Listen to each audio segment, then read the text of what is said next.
right, good afternoon Ghana once again. Brasso sir, Yadi Abudia Sam Bravo live on Hot 93.9 FM. Jumedia D and the Focus Sports Mondays to Fridays 4 p.m. to 6 p.m. and Debiada Yadi Abudia Sam Abamidindia Beneza Amuzubetimi from the Sports Tiger one, of course, under the auspices of Nana Kwame Dankwa NKD as the director of sports and Yadi Abudia Sam Eddie Ebasanso and Kwame Kusike too and our Francis Nia J Wamo and our air policy show no overty Benjamin Ochin Saudi Amanani Sam Ebasanso and Mohamed Alassan Pagape and which Nana Kwame Dankwa Nana Kwame Ketia Nana Edu Braku Ernest and our set Nidaku all in the house carrying Wayosua Jody later. Now you didn't come here in the studio so for Biaso Etimi Akonkaye Papa and then the 20th day of August 2024, of course, a wonderful Tuesday afternoon.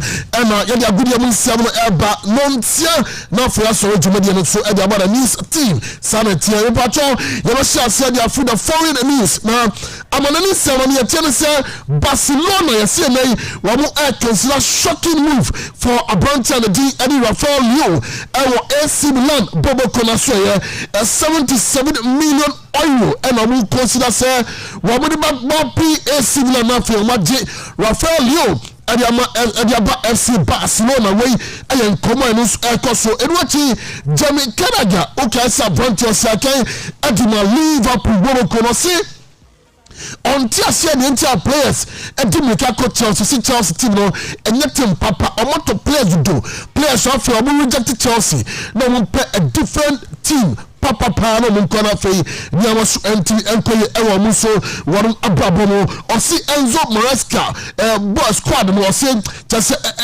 dose to do. Players who does too much, and to M1 player, we are Pesoko, we ain't someone who should have a double Sukona Fay, yet the moon come up, Kona Galaha, Warum Sene, one a green light from Chelsea, say, I was a Okopium Ewa, Atletico Madrid Nofe, or finalizing the move, no one can say, with the two from said, Jean Felix NFA Chelsea then Atletico Madrid Oma agreed deal Jean Felix Mama Chelsea player this and into no Majai Kono Galaga Musa on the opposite direction now be also Anthony Enkoye and what you on the local front say that here I had Japan now the Minister of Youth and Sports Honorable Mustafa Yusuf and or called the accounts committee mean ekodin come our parliament na nyago the public accounts committee mean on the same period to that say the ended 13th African Games are Ghana hosting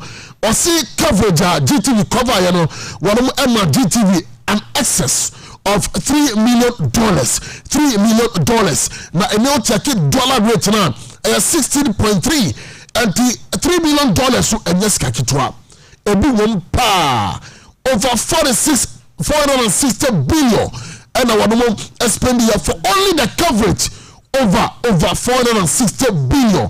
You may even come up here show the way to pa here on the show now and me patrol that is the Director General Edema GBC Professor Amin Alhassan so akodi come up our GBC so na o see the minister the kan he is in a state of a shock because no need this minute and better kasa na sika profit ba Ghana Broadcasting Corporation omun sem ay $105,000 hey emu wa ye you be doing come me just oppose the English language ba ku see a profit ba ku see for the coverage and will dissect the issues very well. This is also this show. And what GTV show, you see, $2 million for the Ghana Premier League, right? For a period of 5 years. Now, maybe say 5 years, what you club beer, Emmanuel saying, because only 18 divided by that is Sika Obuni by $2 million divided by 18 by 5 saying. So we and then you remember on this particular show. You can join us on YouTube, Hot FM TV, Hot FM TV 4021, Hot FM TV 4021.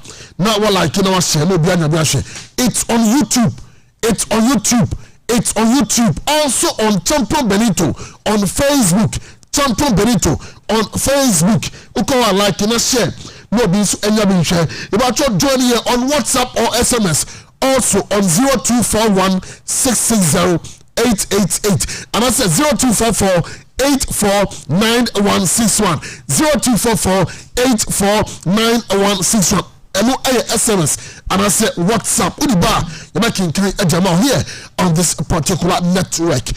Even God is still the greatest. Be fine. Sounds soon Pomboko. Fine. Alhamdulillah. My baby, I'm a cast. Yehovah so change problems in the 90. You jumpa nyasem. Ketwa some neighbor. Na onso enye mu akwanya pa me ba cho baby a obia na wa join ni asisi on Facebook Champion Benito Samia Gamba and ye daso e wasa asase ne so emu achikra on YouTube no so uwe mu anu so e kama pa nti enche ye tu na ye jamane ne nsem no ama ba before that time mami for happy birthday ma minia Mesakin Nkrumah, the sports doctor of Angel 102.9. Odina odanti happy birthday enko ma bro na mi shop pa we did another to debi enne ene tempa ani shasi ye hope so pro man wa anya ni ntema we but I say enti omo number no ai bata we chire ho sa omo number na na kwa bidan kwa be ejuma ni na Mesa Kwame Nkrumah dabi odi Kwame nkan Mesakin Nkrumah, the sports doctor. Happy birthday to you, bro. Na Michelle. Na onto nkwanempa. Kuma so beside bi onye mawo. Oh, you fantastic brother. Na o say positive. Nti why baby a party ni beba so ni ma me ni ebene sanka. Nice one. Yen cry. Ye de na se ne ma. Yes, of course. Kyoto toothpaste. Yes. Of a Fana Herbal and Spiritual Center. And Dr. Rita Mensah, aka Dr. 40 Days. Corporate Intelligence Bureau, and of the Fearsome 3, Helper Plus, Pavi, and then Plus. And one for some names also. The Fearsome 3. Yes, Omuba Juma. And of Edu Motors. Exactly.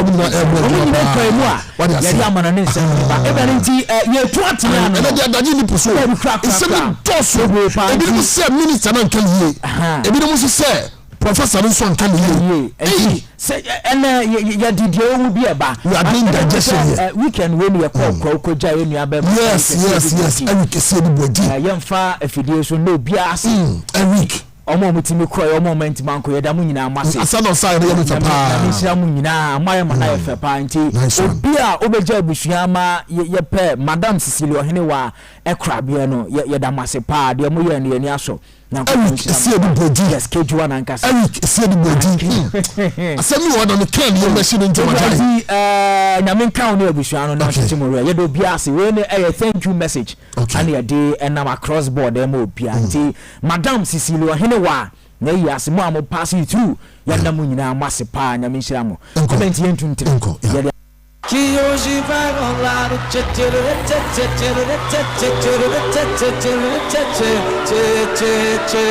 Gustavo Lima e você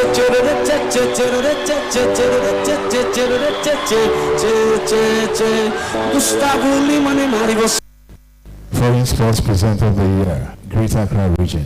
Foreign Sports Presenter of the Year, Greater Accra Region, yeah. Foreign Sports Presenter of the Year, Benjamin Otray, champion of the next. Benjamin Otray, champion of the next. on the beat. Congratulations. Listen to Hot Sports, the #1 sports program in the nation.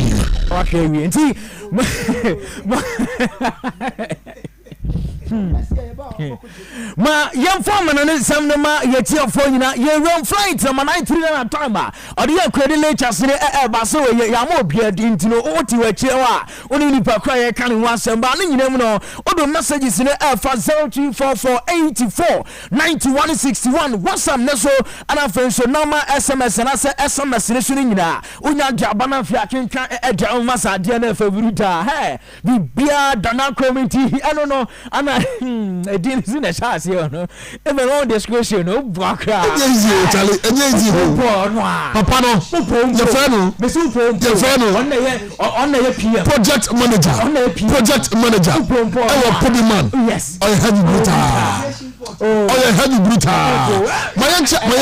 mayencha alaja kami edan so na we da so commercial center the phobia house designs no ma ye de stones atro akira ha to folk ewo ho no kra na ye me fe no se won se wo bi ti alaja kamia se ana be come up and wo shop podi man na yakọ video aye hwe eye come Pobiman alaja kan bi jutu to focus am yam for yan twintre mi rom our Spanish La Liga Santander am I renfi say entra Mandela football matches 2 and nya kwena boss you Valladolid dem boni game no it's RCD Espanyol Valladolid that's a bako am Espanyol Manta rancha from Raul Moro on the only goal of the game about Valladolid for no and your first win our season in na game bako na confound do na ni dia central Monday our Spanish Liga ni no I Villarreal Madrid omo game na ba so no masa drama udropi and watching adia ye kan intensity pa na wo game no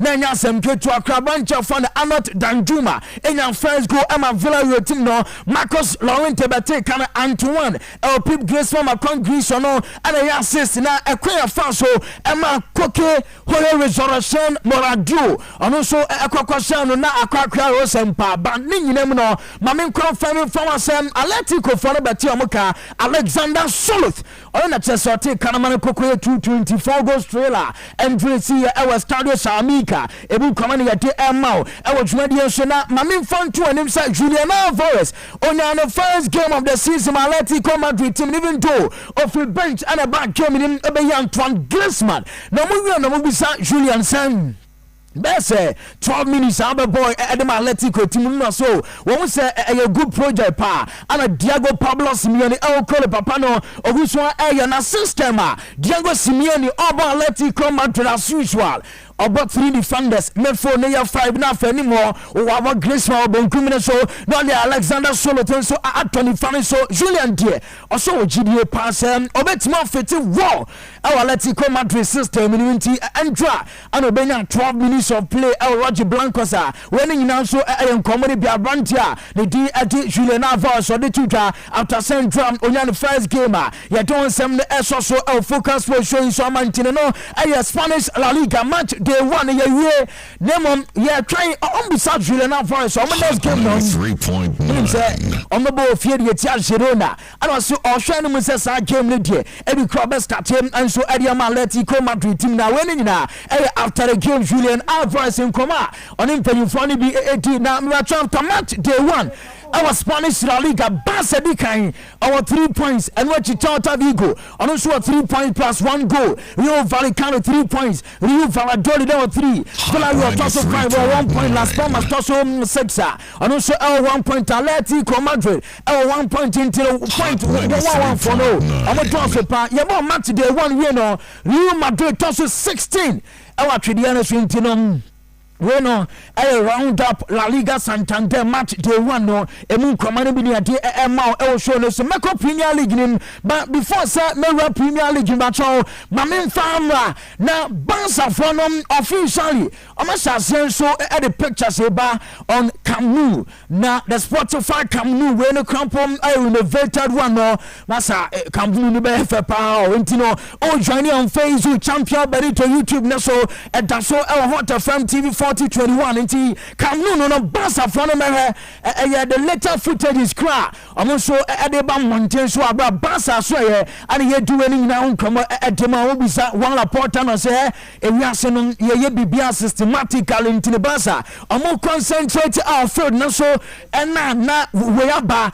ade cham omo de we so rem no ade ba ko a ehun ya panso infrastructure sentin Camp Nou and no latest one make on a down screen this one yeah the Emma focus for shows now away from Barca me rem I want seven from na myself Juma Ramau me do call Arsenal me yeah story last week e be catch us Arsenal there I'm tell the tennis and KBA before says summer transfer do no enclose no na every cry edin ketia ɔno nso ɔma ɔflodino ama deɛ mɛsɛ ka no sɛ ɛde nketia to Nottingham Forest ne deɛ anka yɛ positive na Nottingham Forest for no ɔmo fans bid ɔmo de ban on a branch a yɛfɔ no ɛde nketia propose an Arsenal rejected and crime latest by Ochena reporter on inside Canada Ebiana Nottingham Forest for no ɔmo de new bid a crack on ɛde nketia ne nyinaa nso ɛyɛ conditions ni bia if Nottingham Forest and for Arsenal ɔmo nkɔmɔ on ɛde nketia na ɛnyɛ ɛde nketia nko a ɔmo wɔ GDS Santiago Jimenez nso ɔyɛ target enti sankwanda mmienu wei ana Nottingham Forest ne transfer anya hwɛ baako deɛ ɔmo ba join ɔmo team striker Nottingham Forest for ni yana nyempia ɛbɛyɛ dinketia anase ɛbɛka krio penina yɛ fani Santiago Jimenez ni nyina ɛyɛ update ɛba meka transfer sɛ Manchester United ama Paris Saint-Germain player yɛ fani Manuel Ugarte Ribeiro ultimatum nom from last week na ana me catch say yen August 20 bema me kind as ade ni miru ho enho ana so say kwaba say by close of and Paris Saint-Germain for no o man teni so ama Manuel Ugarte and join Manchester United e bi efi otene kono man you for no o mo behwem another option because makanada say Manchester United someone trying for way no more policy and say o mo benya central defender omo benya lateral defender omo pemme folder na fenso omo the striker center forward account enen omo sanya branch of fun now Sam Masiwari aba or lateral defender omo the Mati Gilita Ram or central defender omo nya branch and the Joshua Zagzi or Bosa ono so ayo forward into their canon aye midfielder Manchester for now omo transfer policy ni na Manuel Ugarte deɛ no Paris Saint-Germain team no so ɛna kyɛ sɛ ɔmo madeɛ na yɛ den kra mete sɛ PSG deɛ ɔmo ready sɛ bi kra sɛ Manchester United ntimi emiti some price value around 60 million na ɛne just a loan ana Manuel Ugarte no baba sama wei ɛde ama club bia unyan ama deɛ ba ɛne sɛ PSG deɛ sisi ɔmo yɛ open ɛde ama loan due into our the obligation to buy esema any problem crowd for Paris Saint-Germain and Manchester United ntini when a latest on Manuel Ugarte ever follow story na tina ya the twist any update ebe fimu so ama basa from say financial muscles no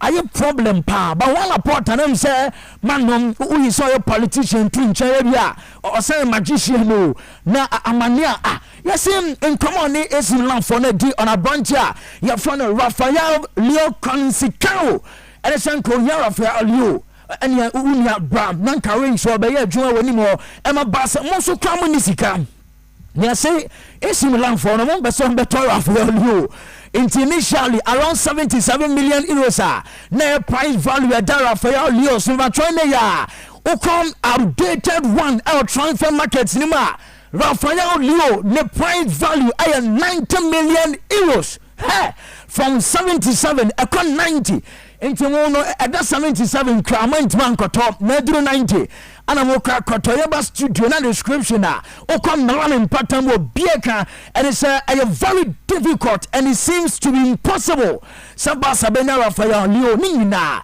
a subject for change masam football utimi coming then ade be cheno na crack cause some but say ebi kra ya the tutu nsaniani on the scale a very difficult and ma basa sem Rafael Consicao Leo obetimi adwane basa team na ma de ba kra asa basa for no enso eyanya positivity ho eya poni fan e can do ganandro ya and me be catch us say bibia go through 100% done say achekra by Wednesday or China an official communique ever crosso it can do gan or free Barca as free agent me can Andrea so representative also agent the can do gan dear omunya concert reported back to Man City at 8:33.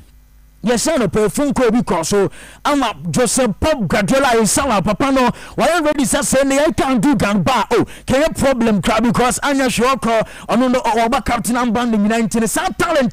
He can do gan the call bus and call the beer. I'm a relation about Pop Guardiola. was saying yes to Ikan Gundogan. So say about back to idea can say Manchester Chromo. I'm agent in the country or UKCC.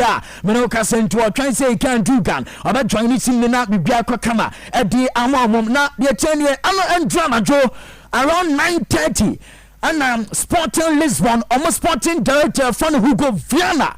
Okoko Barcelona Cromo, Ninkomo Cotini na a branch from Victor Hugo Rocky Ferreira, Donor from Victor Rocky.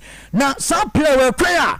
I'm fast from Atletico Panamense Bayer and Kaya and so Bassa dear or funded by Storm. Anye into Sporting Lisbon from Nebacho, according to intelligence, and entrance at 9:30. Sporting Lisbon from Sporting Director Coco Druono, not just Okosia Daku, and what you cram.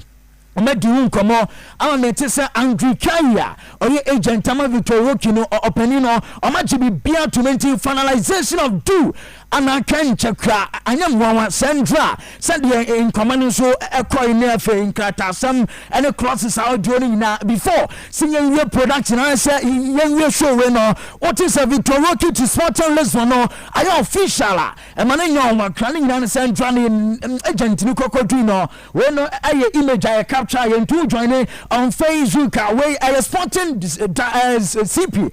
I'm a director Hugo Viana Okoko Barcelona Chromo and you capture na Samia Derme Dow screens in this war Facebook in this war. Ye didn't now come at Diamond Bacho Chelsea for no conference. I say Katario Mupa. Now if Yandra and English press especially omu details in paying front and toy ball nom and in for na chance every free Jamie Rednam so and Jamie Rednam no say Sadia na Chelsea for ne yan palm I say omo lack direction na any direction in cram or make clear statements omo lack important directions. And we said Jamie Redknapp side in China say hey the Chelsea for now almost spend 1.2 billion pounds still on a top striker why Nico Jackson and then Bema I didn't jam up into Jamie Redknapp to I say to a boy as we scan and would you find your Chelsea and found any department be our building I was say we not top striker on a bit more pint in a mouth now conversation cry and Ivan Tony dealing but your Chelsea for an intimate talk because some wages are Ivan Tony Baje our Chelsea let me say I'm ready. The Bosnian situation no amagusua e consider signing biobaba and I say on manansam kronamu and Francis openia funny James Lee Carragher Jimmy Carragher oni na no atum oti sa amuju tin wa ma say papa no we di Chelsea for na tempa sky scanner mompanyi for na Jimmy Carragher say sa dia no mo ya sabi ntwa asanyan sani ana mo bisa Jimmy Carragher say uchi enso na say o de transfer business at Chelsea for ni yo mo togun to na dia ye ne he cry and so am sa to here Joao Felix or sign 6 years and they match na transfer business by cry no match Jimmy Carragher or this uncommon at the Chelsea team no yeah Sibio Chiri. Chelsea have just got to stop buying players and players have got to stop signing for Chelsea. I don't know why if I was a player I would look at that Chelsea project why would you sign? The only reason why you would sign is because someone might say, your agent might say, we're getting a 7-year deal on big money, that's guaranteed money for 7 years. You know what I'd say? Back yourself as a player. Sign a 4-year deal at a proper club and back yourself to do well, and then when you're due for a renewal your money goes up anyway. I don't understand why players are signing 7-year deals. What if you backed yourself as a player anyway, Jamie, and you saw the list of names that are there and you're saying I could be part of that? Part of what? Part of this young exciting team. It could be. It's not a young See, we I don't know opinion funny James Lee Carragher Jimmy Carragher and do another friend Nkrumah or the fat Chelsea team Sky Kana mo paying for no and so my dream call so cry no idea for but me finger and I'm in Germany me near Joe Mao and I no player Oko Bayern Munich I'm training grounds Michael Olise them say Bundesliga the Obaba fan by Storm here training now Michael Olise yen Adema Bayern no and you training ketwa krania o dana for Maswa na datnem eno bi na nyame atuma yede ba be ye Mr. Jonathan Amutim no ho amozu ja penalty na kene chom maso dem nketian so sam nti eno bi na Michael Olise o join e Facebook and video no Samia Dana daso expert or danadi edi Emma Ba Munich no kakra na daso a ye dini na nkomo so no so ama me Manchester United Cristiano Eriksen dianom yes say Oma fan to Ajax Samia New Ukrainian around £5 million for DM ebia na Cristiano Eriksen to Ajax and also etimi ago through abrano just a twister if Cristiano Eriksen they move to Manchester United eba ya the so ma me English Premier League game esanse entra Mountain football toga na match one game na ba so Ken Walker Power Stadium Leicester City the forces about Tottenham Enjoy Yasiana Mevabedi Abdul Fattah Isaku Komo Kancho side game a Leicester Kobo Sebi Bibet Messi I'm a Leicester Syria Abdul Fattah Hot 93.9 Masa on sa projection and no beer Hot 93.9 Abdul Fattah Isaku a talented player Nina Bonkuno or Jeto Odia Oya wine crowd ya juma be do na kwaya ofa so chepe bon to man Jambuchi Vardy onu so share ni go na kama pa now to the game ratings na ban Abdul Fattah Isaku onu na say on the field of play all the Tottenham for batum now the Leicester for ni jina most dual won 13 Fattah Isaku na most possession won 8 no most tackles on the field 6 Fattah Isaku obiam onya fouls you drop 3 most take-ons completed 3 most chances created 2 and assist edem Masaida your final Leicester City and Premier League debut game and wabom juma monso the free championship nima you do na bona basuna Jambuchi Vardy the goal no share the screens in so game number 308 and Jambuchi Vardy ball but goal number 137 our Premier League Gilimenti Jambuchi Vardy o making it derby now we 27 years after 37 10 years and I sad no our Premier League Gilima but we na egusua bona basona ye kekano ye bisa James Maddison or your instrumental player man Tottenham and drag gamer omo boy no ayempia even though omo enso eteki lead no ansan ana Jimmy Vardy babete kan omo game na ndi draw omo ne sign the first game of the season omo about draw James Maddison in common. I never ever doubt myself. It's always going to be outside noise. I know what I'm capable of. Every player deals with outside noise, if you like. I had no doubt today that the first game of the season I was going to be ready to go and put in a good performance. And I felt like I did that. Probably could have did some of the build-up stuff really well. Maybe just been a bit more clinical on the pick out of the final pass if I'm being a bit harsh on myself. But I'm always very self-critical. But I felt good out there. I knew I would. Pre-season is pre-season. When the Premier League comes and the big games and the theatre, it's just to come.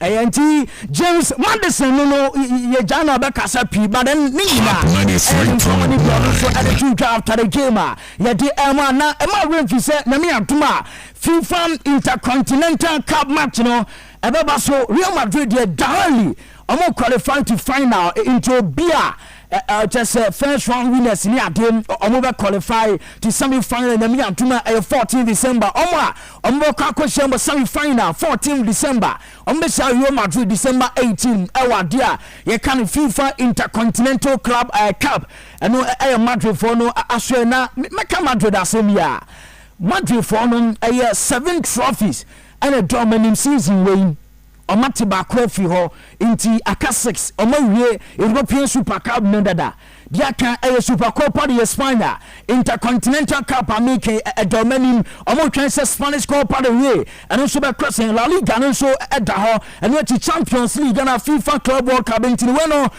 6 trophies Academy Real Madrid say ometie free home anyempia sign ene be kwa akowie ni ade no Los Blancos bona so ade ba na Barca player your friend Fermin Lopez and on any girlfriend on IG omudido and omudia kwa akoto na Barca teammate ni mo omo so aye di nkomo but on Nico Williams ede ne dia so Lamine Yamal omo nyina comment Fermin Lopez IG poster only the girlfriend Dahonon. Oh, Johnny on Facebook, Champion Benito YouTuber. I know I Hot FM TV 4021 and that's when when you na a update by you doing come at the mountain. Yeah, Kwaba. Now for a Benisa Amuju and I bet for another 12. But San Jose Champions League qualifiers, matches 3 or home. Bodo Glim. Any Rasta Belgrade there, but Dynamo Zagreb Benso Ababon 7. Etia Karabag and Damna for Lille Metropole. Abo Eliot Pra, but conference lady. Yaba Studio Krana 1 game or Cosmo FC Noah. Asha Baku Amam Rosenberg. Omuntimenti until winning na ayo matches in Ibia. Abedrafoni room na Omaba Yumwajuma at the amount. In the world of tennis, US Open so qualifiers in a crosso. Inti you follow enough for the aba and then Pia 1 month qualifying for the next edition of the US Open. Na qualifiers, a more dim bruta, minina, a kakra, a toja, yadi, a mount, oh, Jumadian Swinty, even young fancy na young combra. Because, and then some will feel pa, in some will feel a Dawson tea, ye crabber. Na fe woni abedwafo na beto aso but before see ebekono nyame atuma weekend we mekoye hype man wo blackout party na say 24th August Saturday day animia na baso na Johnson Grills and Central Empire and the blackout party neighbor nti yensha boys ni girls no but we free entry why into ba honuma 8 p.m. till o ma me be free na yesiem ewo Johnson Grill Antioku Junction of Kwasima ne so otu nkwane so a me na me koy hype man wo ho nti yebeba na yaba be gina ma be bia so atima kwa kama mate se Kojo General the talented general ginem nti yeba na be bia so awie pe nti yeba yem fancy na ne abedwafo ne meto aso nsem ne doso pa bebere ne kwa na konti ye kwaba but as usual ma minchia Morocco Mr. Adukwe Mr. Adukwe. Okay, Chano, Mr. Adukwe.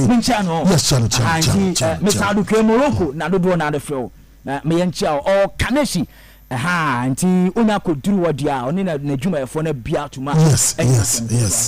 Mr. Adukwe aka Morocco. Yes. Ardent listener. Yes. On fa show ni dia ko enche bia na ye we ne baba ko birthday man na ne picture ne course style wiem pa. Nti o say Ngare. Okay. Enti mapon. Uju mudia bodin. Enti ye kwaba. Na fi dia kan nyina so atwa so. Champion Benito nie. Adios. Amigo. Listen to Hot Sports, the #1 sports program in the Listen to Hot Sports, the #1 sports program in the nation. Okay, so I Champion Benito and I'm Martin in Kano quickly. Yeah, cross you over to the Adangme version of the foreign news. Seno Francis Nia J and Wanu Eddie Eba aka Gengenge. Francis Saboko. Boko amuzu better it's not never go sir. No sir, okay. Before na me dey juma na say. Okay. Na we can you say need a kumbai was streaming. That one say we are fine. The version of the Adangme version of the foreign news until so tobola mimba nye fenye de omanye beke na shine beshe aga shomu completion ye manse okabanye ye hot 93 Penana Famingba Francis ni Ajay Obanyo Chami Ayukubi Gengenge Minyo na Kani Chumona Chami ni kawaje shamaje shikaja ni kabla overwhelming wonders ni kabuyone ni di player ni Shwaka goalkeeper ni Shwaka akanka Arsenal the Gunners ni di Ramsdale ni kabuyone ambeka bidete goni goni Arsenal the Gunners ambeka player ame loan koni no frano no ham ojuba ni ne ke player ne ke am helepe ni di Espanyol player ni atole alo am goalkeeper na atole Juan Garcia ni kabuyone Arsenal amuamete koni ambeka player ham koni if backup ke Arsenal the Gunners ni last month ni in Bagbaye Katonya aka Ajax Amsterdam ni ameyo Dutch national allo Dutch Premier League me Premiership I'm a big tea I'm in tour Aaron Ramsdale loan she Arsenal I'm rejecting naka mene nika buyone Wolves ne e banye fe possible player e banye ya demo allo eya ete Sunday ni Manchester City ameka Chelsea the Blues ni ameka simple ni player ni atara Riyad Mahrez ni gawone e Saudi Pro League ni sha kan kirami ni e ba ka player ni atole Savino boni etwa etumo be ni eba Manchester City ke e kobole footwork e dribblings ke no fe no etumo le man to pepe ni ne kan ni yomo ne wie e kete e afono e Twitter page ni ka be on play mp ame comment ya nakani e koni ake anokwale boni pade etwa e footwork ke ni bi fe o ke e tamo e shinege akane do fe no e banye e jano ha am ojugba Kylian Mbappe loti ni ka be yone e dibe e ke lawyers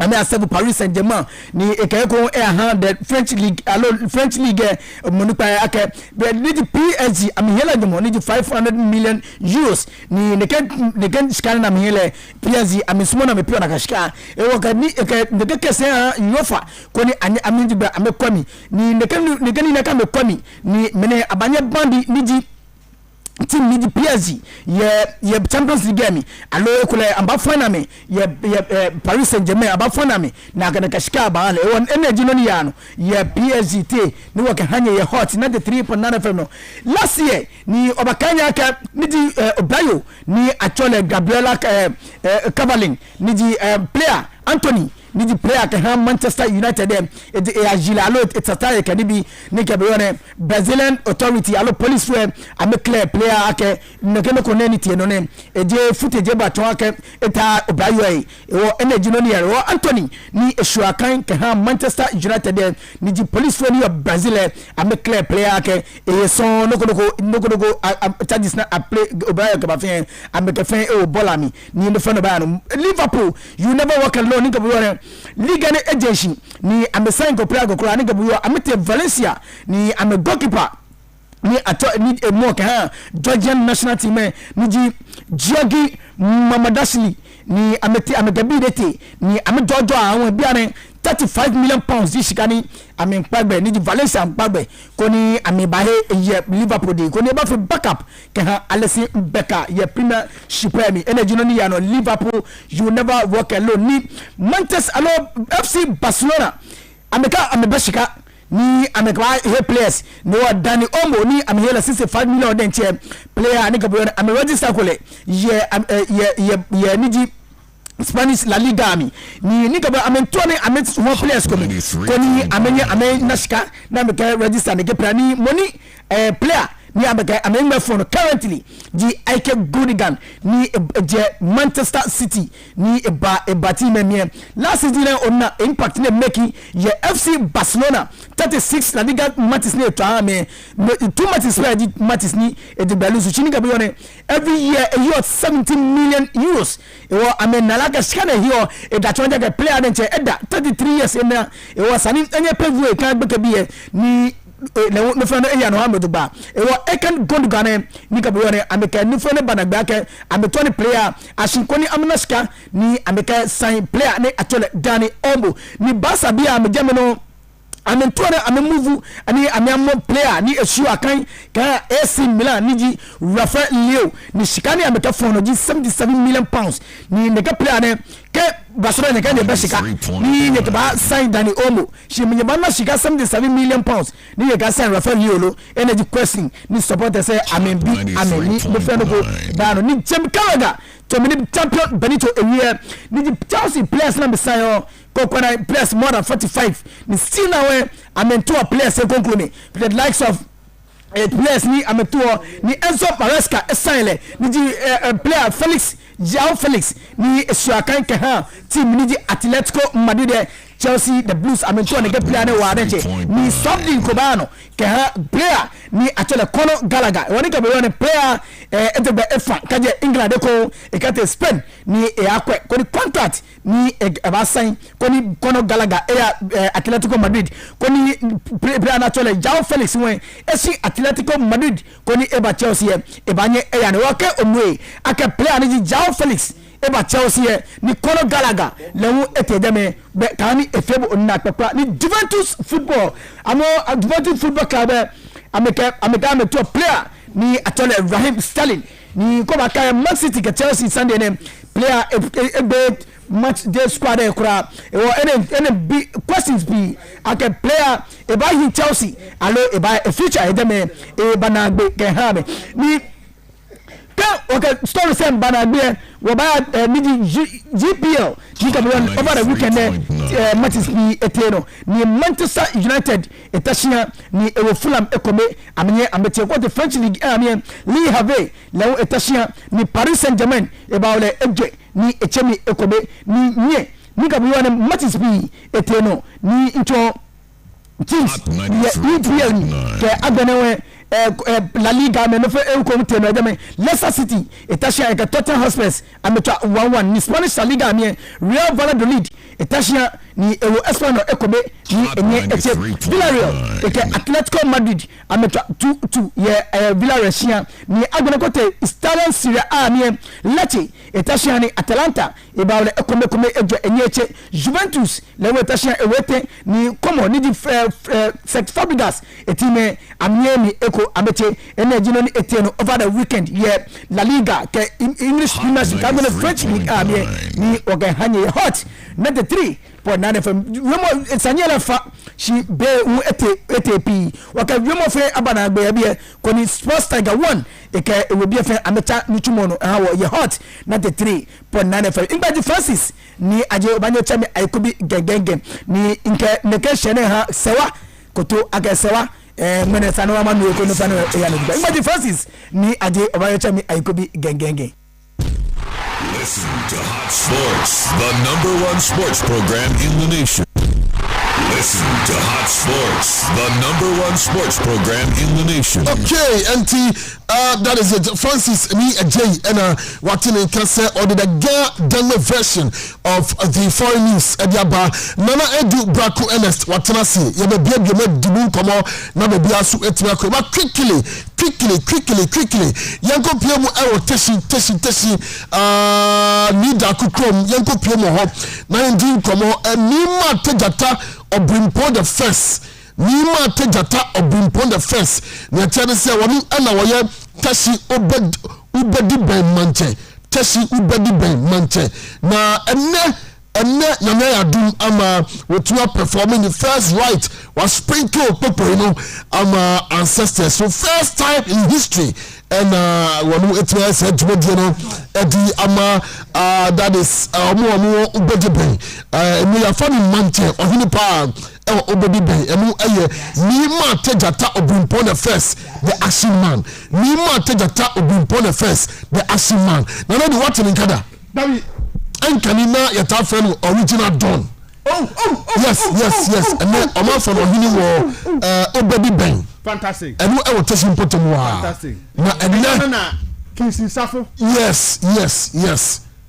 oman my boss I give no yes was sprinkle people no traditionally and just say why you right come up name don't be na ya bama no the original Don yes original Don what was anyum no I mean kind of pakro but you made the pa no was anyum no you made the pa I was a main po ya sector me teshi what I say and that is yen so the general manager ono so eba gadanwa dum tintinman te was a rese eme ateshi bi o mafa she sports yi ade wafa the last time I buy no or the 3 days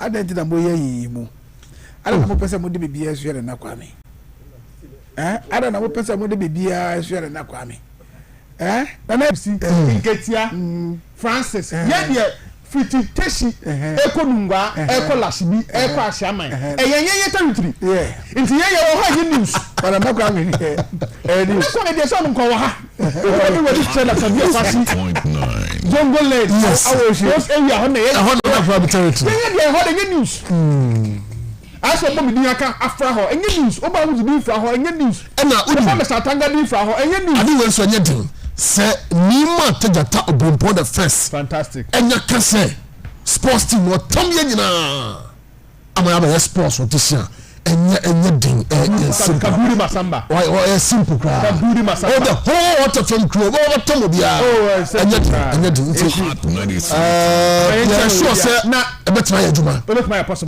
possible na ngenge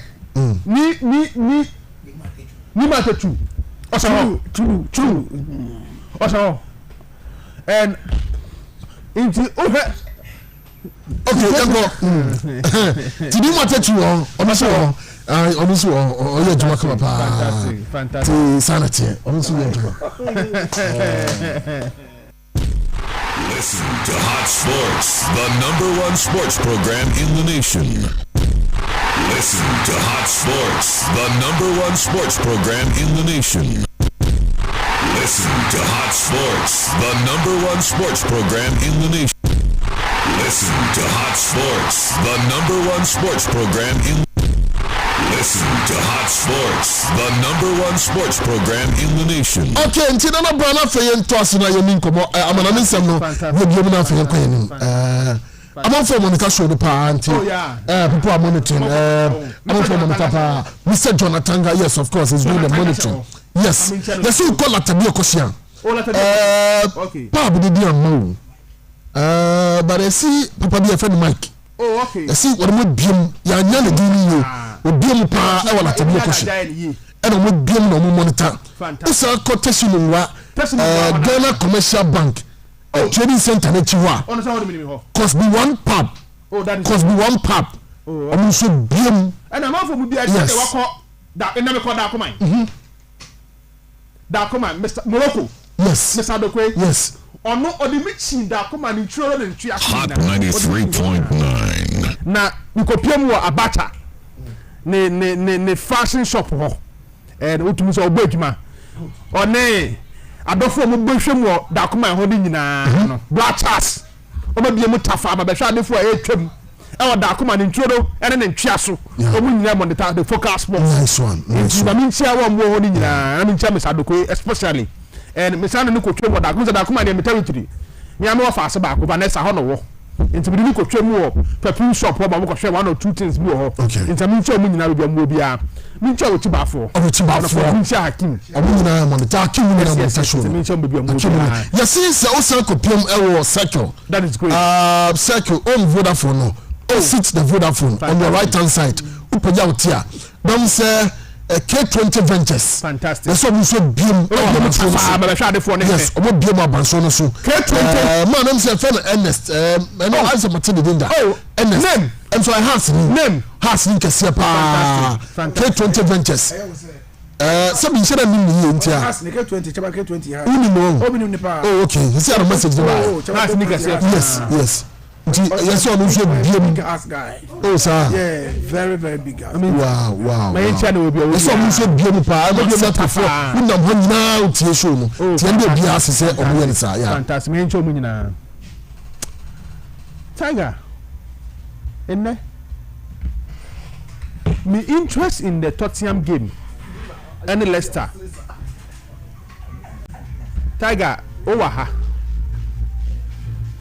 Pagape wa ha Nida ko wa ha Imagine you say they are quality players in our league. The reason why I make us say 3 years ago I remember that game I played at Accra Sports Stadium Dreams FC against Asante Kotoko Abdul Fattah Eshako no share the first goal na Kotoko ye changes bi on be winning game no e wa da Accra Sports Stadium na ne am start 10 ya Abdul Fattah Eshako 3 years ago was playing in the Ghana Premier League 3 years he's playing in arguably the best league in the world. Not just playing. Hot 93.9. It tells you, say, we still have quality players in our local league. And before I go into the game Nankahano, my member of the Fattah Eshako about to say, or a product of our local game, or a product of the Ghana Premier League. That is one. Number two, it got to a time Ruben Amorim, our head coach for Sporting CP, Mane say Abdul Fattah Issahaku is not ready for the European game. But the no performance, Hot 93.9. Either they make the mistake or they did the right thing by selling him. May you show to most of the players they see a kind of Sporting CP. Even the English Premier League they will play. In the player free Ghana, call Sporting CP under 19. You promoting under 23, passing through the ranks, playing under 17 as a captain, playing under 20 in Mauritania. They won it. Some the players don't know we see a kind of maybe an kind of maybe a free banner they could play Switzerland. Maybe you know the same. Musa dan so ko twemu Basa kaka. They not strike the moment of freedom section away. Persons bois. Yeah, persons bois. Also call one of the countries. I think there's Scandinavian countries. Yeah, Okoba. In Canada, so dan to monka. Let us call Tunisia. Danlad Ibrahim ko Ethiopia. Hot 93.9. The last time we were discussing something here, say the last time we were a player from lower division starting for the Black Stars was Abediayu Pele days. Yeah, that's true. ABCBO. Yeah. Paga o list bi ohana. Obia Abediayu Pele from that is from Coats. What I say? We no opportunity to be into the Black Stars. We apply be in mind. No lower division na onya Black Star ko right boy. Abdul Fattah Issahaku na the last player who achieved that. Absolutely. And then they when ya kwan nya AC kan in the Premier League. Make us a massive achievement. And the more on as a person. And the master fast sim no and ni pay twa ne ho ehia. And of course Ghana Premier League. So opo Premier League. When my dear money dear be sonko. Okoye no Leicester e wo the Coca-Cola Division 1. Yeah. And then the modern Bokke who qualify by Premier. And the first game in the Premier League, he made a direct impact. By giving an assist. Yeah. No less a person than Zombie. So we are not seeing presence even in the Premier League already. In the last 1 year, Hot 93.9. almost 100 million euros for player BFIAS. Edinburgh Man United, defend Anthony. About the same position as Abdul Fattah Issahaku. In the last 1 year, Wama assists 1 in the English Premier League. Abdul Fattah Issahaku had the 1 game in the Premier League. Equal record that Anthony Aye in the last 1 year. What's Anthony bought him there? Obama United. Almost somewhere around 100 million euros. Kofan if I ask by. In the last 1 year, Wama 1 assist in the Premier League. I'm with him no. But so was goals. Fattah Issahaku and he scored goals. No, you're not being fair. Per the analysis you are doing, you're not being fair. What I say. So if you are talking about the level of impact and the limited number of matches a boy in the Premier League, our TV data fine. But say who just oppose or two performance in the English Premier League. You say that Anthony has scored goals and so we have about the first game. That's what I'm saying. Say. Na make us say. I do only 1 game I know. Anthony the 1 year I said Anthony shall go study. In terms Fattah Issahaku terms and conditions applied. Matase. That is my point. Inti remember Fattah Issahaku abaso. That boy I told you. Yeah. The other be catch on say if I have opportunity to choose between any Jordan and you are choosing. Because the potential I didn't Kutano ebi Ghana. Look at the boy very well. And on your more on team here with the okay. Okay, then time 93.9 CTV.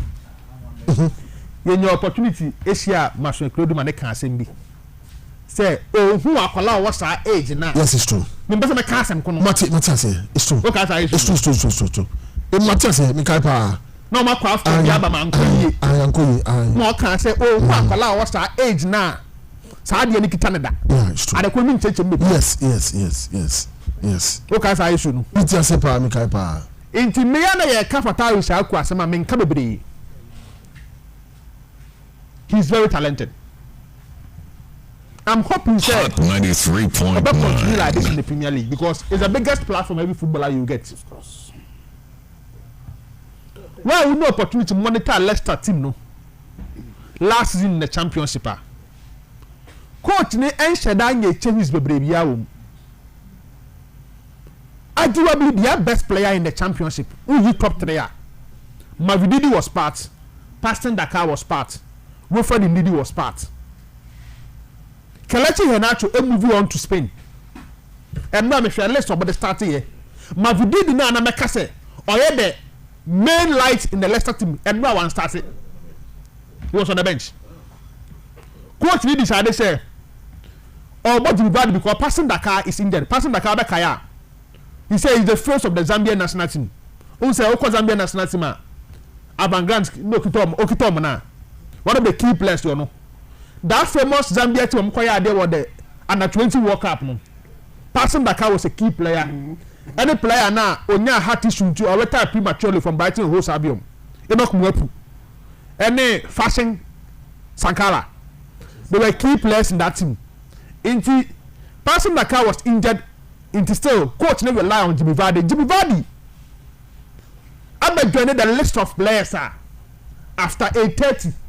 Almost more goals in the Premier League. Records at the last of Frank Lampard mo. Any great players in the Premier League TV you know.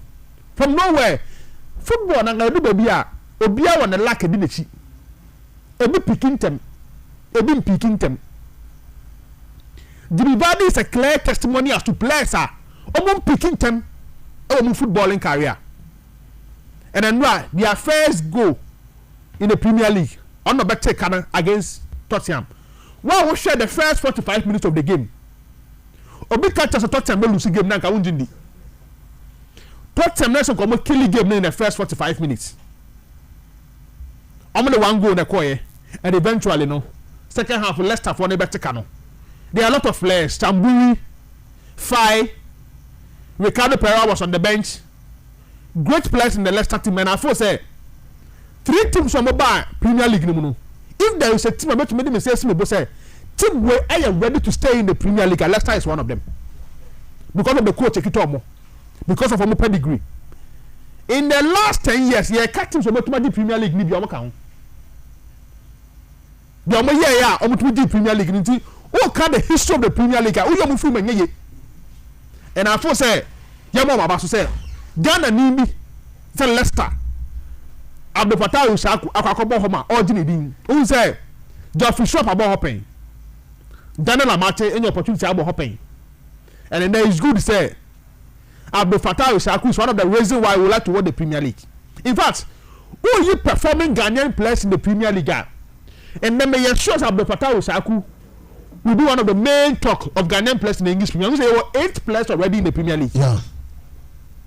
Fattah Usaku 1, 93.9. Tariq Lamptey 2, Antoine Semenyo 3, Kudus Mohammed 4, Thomas Partey 5, Jeffrey Schlupp 6, Jordan Ayew 7, Akabako, Kamal Adin Sulemana of Southampton. In the 8 players, it's not easy. Say a country from Africa, Ubanya 8 internationals. Oh, we say in the Premier League. The English Premier League produce more than 100 national players in the Premier League. Country, more than 100 other players they see in the Premier League. So at a certain stage, not one country like Ghana, our as much as 8 players in the Premier League. It tells you say your football not free baby bedun pempensobi. And Leicester team no, Abdul Fattah is actually one of the players. They are discussing matches in the English Premier League. A real testimony of what we are doing in this country. A real testimony of the Ghana Premier League guy Akobo and this current football federation. What Timmy Fo say, Yambo Fattah Usaku Abasu say, or you real ambassador of Ghana football in the Hot 93.9. Me Fo say, Yambo Fattah Usaku Abasu. Any Ghanaian players say, may you sure say by the close of the week or to want to between the squad about Bonte and now say early next week they bet my Bonte because in there exactly 16 days na Ghana airbo Yeah, AFCON qualifier. Oh, Kumasi. So Otuado the Omaya say he doesn't have to bring the squad. I say the strategy no it's not always. The Yanjana Samana. He's the coach for the Black Stars. What I say? Baba asked possible 15 days time. Otuado is the coach for the Black Stars. On the 5th of September. Otuado is the coach for the Black Stars. The next day he started Ghana Premier League. Until you play until on the 5th of September. The next day he started Ghana Premier League. So Thursday, yeah, but Hot 93.9. 2 weeks, 2 days. 2 weeks, 2 days. Into a Chelsea Thursday, 2 weeks time. Yes, in a game. Eh, Tiger. In pen from boy. I didn't hear. So them na me hu ne de. And your chess one or the empty simple kuna fi enko. So them na me hu ne de Tiger. In fact, me ye match you hu komo na etwe madwen kosi so. Na me hwe ne date. Na me ti film. Say ne date 20th. Yeah, the 20th, yeah. Na 31 days, into 11 days. Na game near fate. Plus 2. The 5 ne kan why. 16 days. Or Chelsea Thursday ni 2 weeks. Yeah, but AFCON qualify. Tiger. AFCON qualifies. Yeah. Nyame ya dum tiemio. Nyame ya dum. I'm a CAF Aja Accra Sports Stadium at 2 for the prelims of the CAF. I'm talking about the prelims of the CAF Champions League, the CAF Confederations Cup. Okay. Me actually say you let me abo AFCON qualifiers so Accra Sports. Yes, that's what it means. Yes, that's what it means. That's what it means. The moment any class and the link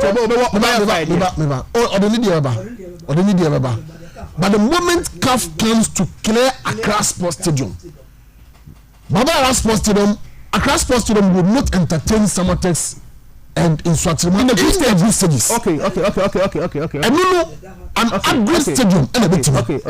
Another stadium Kumasi qualify, only Kumasi qualifies. Okay. And to say about the ball, say about the ball qualifies to AFCON. Like qualified to group stages. What can I say?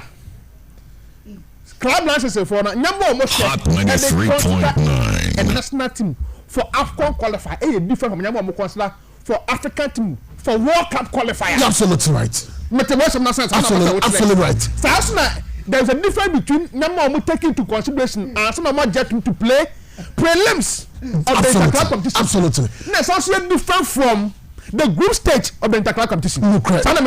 Yes. Also, who got in the prelims of the CAF Champions League or the Confederations Cup. We players from just okay. Numbers okay. But in the group stage, you get it right. You have to. Mandatory. I like the education. What I say. And most of your sponsors. Maybe you can do it. The pitch pan you can do it. You want to win yet. Oh, okay. But in the group stage, you have to do it. That's an issue or other way. Send me after all year only Papa no but my intent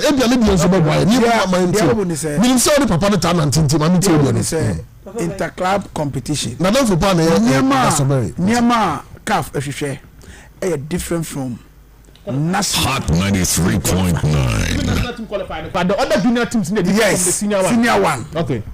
Currently, Accra Sports Stadium comes nowhere near AFCON qualifies. Okay. Accra Sports Stadium any space for VAR currently as we speak. It doesn't qualify the CAF requirement, Accra Sports Stadium currently as we speak, dugout no doesn't meet CAF requirement. Dugout no, it doesn't. Okay. Your dressing room, Nyama CAF expecting say obenya before senior national team be born the ball no, it be near Accra Sports Stadium. So obi use the fact that CAF has agreed for Midiama and Inswateman to play Samatex to play their prelims there at the Accra Sports Stadium, and therefore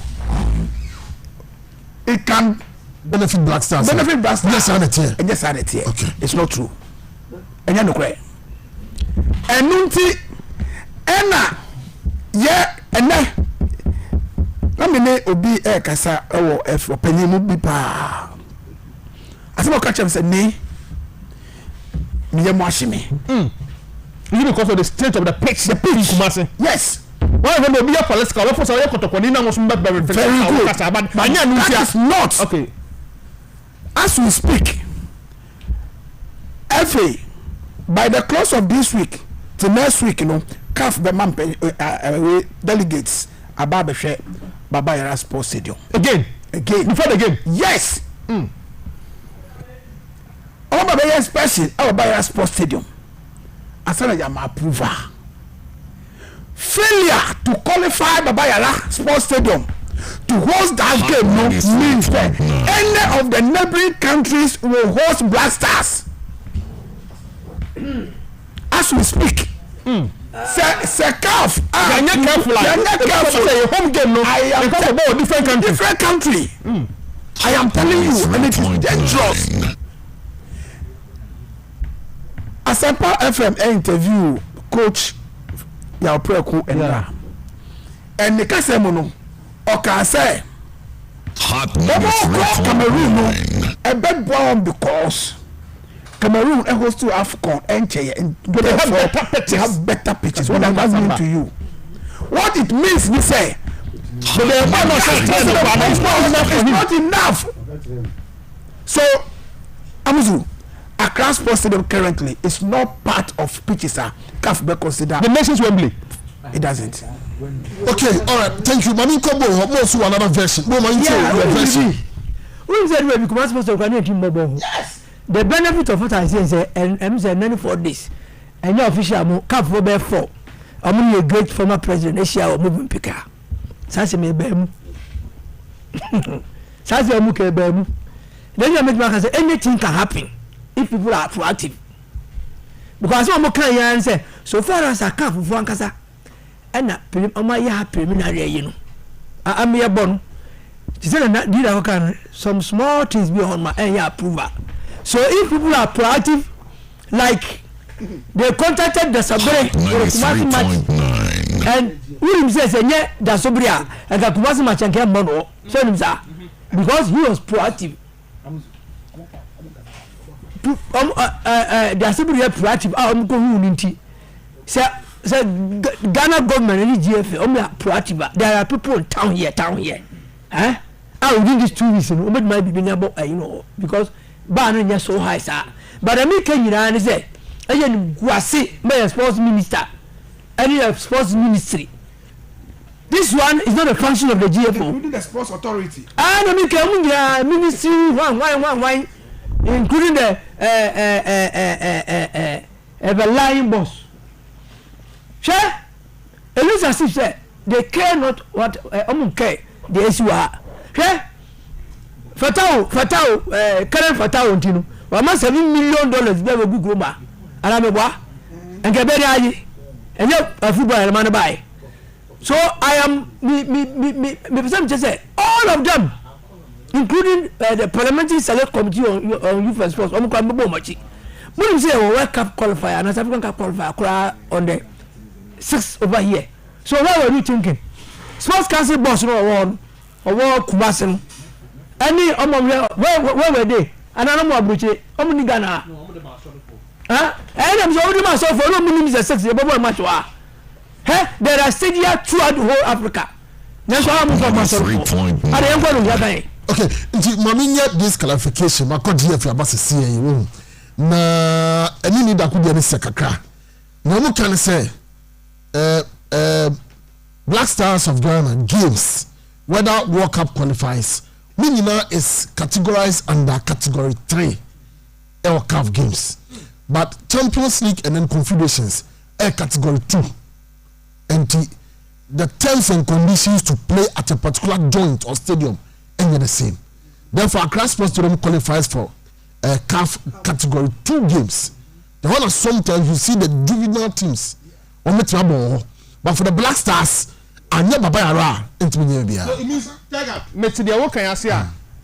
Not even for AFCON qualifier. Top 93.9. Only Kumasi, Baba Sports Stadium. Yes. Not qualified to meet. That's what. If Sasana here, I doubt say the football association not communicating sa the NSA, the sports ministry. They know. If they know, they are. Hot 93.9. The sports ministry and the NSA are this service to the country. Do you know what? They are not fair to our national teams. Nana I do. They are not fair to the Blasters. Nana I do. They don't respect the Blasters. Nana I do. Me, Obian to me convince me. So the current vice president, but the Blasters of Ghana. Now when you 500,000 Ghana to be same, but they are Blasters. Now your petition no doesn't meet requirements in this country. To be honest, 93.9. to be honest, as we say, Obi, no one should be here. Obi, Obi can some political man favor, man in favor. Hot 93.9. So you're pending for him. So only one stadium.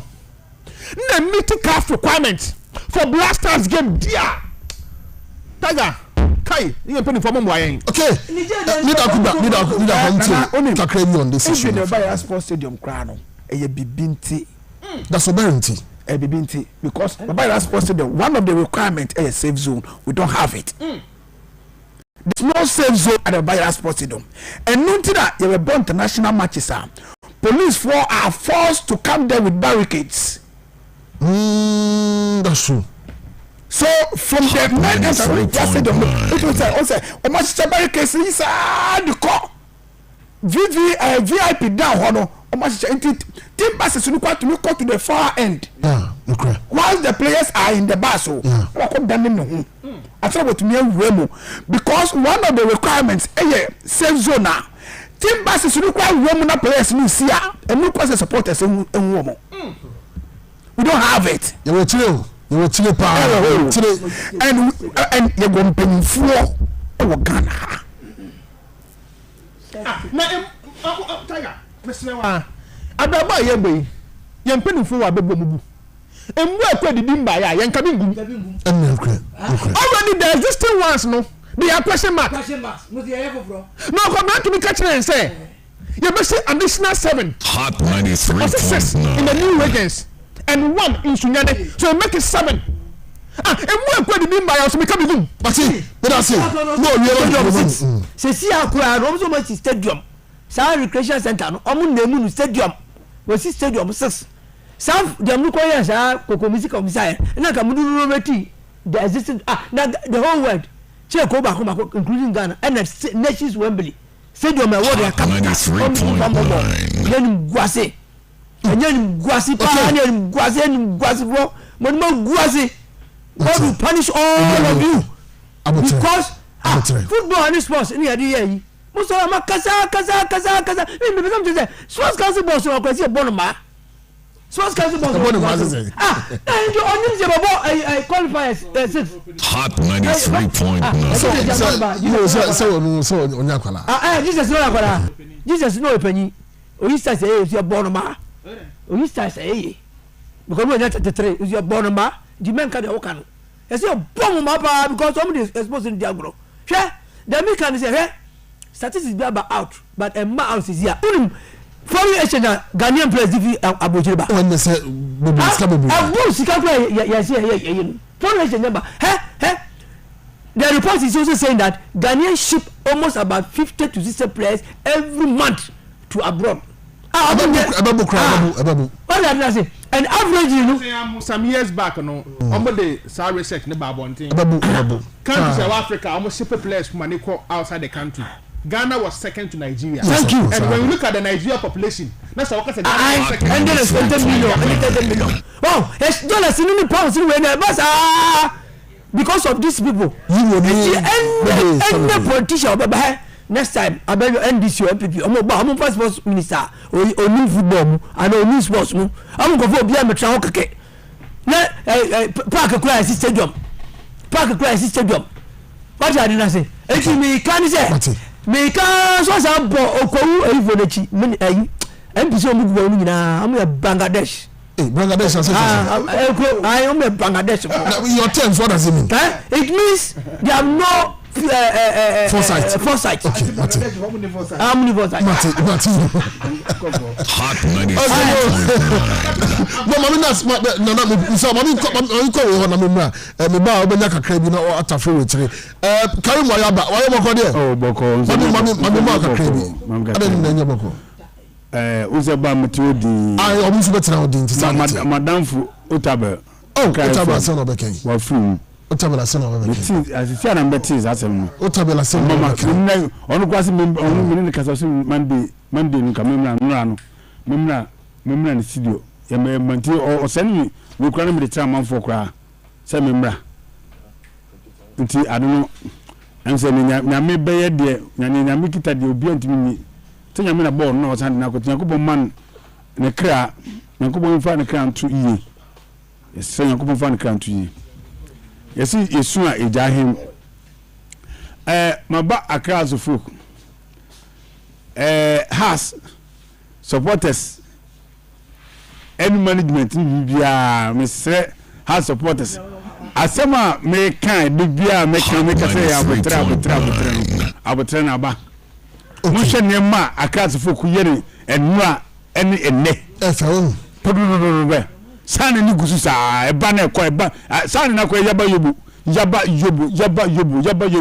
ntu hwe waterton kwanya waterton found a first find place a sunny place no amaza oh we have supporters bia man ninje baby say has court sia no obi man ninje if say sali aye ni nyobi da sister fair battalions corner of those fast share the team no and na watara sa 93.9 Washington patro boss palma nkwana kompoano akọ train na hu say we fit and we nya fit no ye fit onye fit bia no watara hu ndi register you say player no wa hoden na de bo ntira yesi munya abotra no abotra mankunumdie abotra munya yen so what is nya abotra bi munya abotra no ze kunumdie aba kwan house force bi ai koso kama yes stress supporters no yen fa ya hoden ni bi anta coach na chi watin maka wakam nyina montontwe ne fa anta coach team no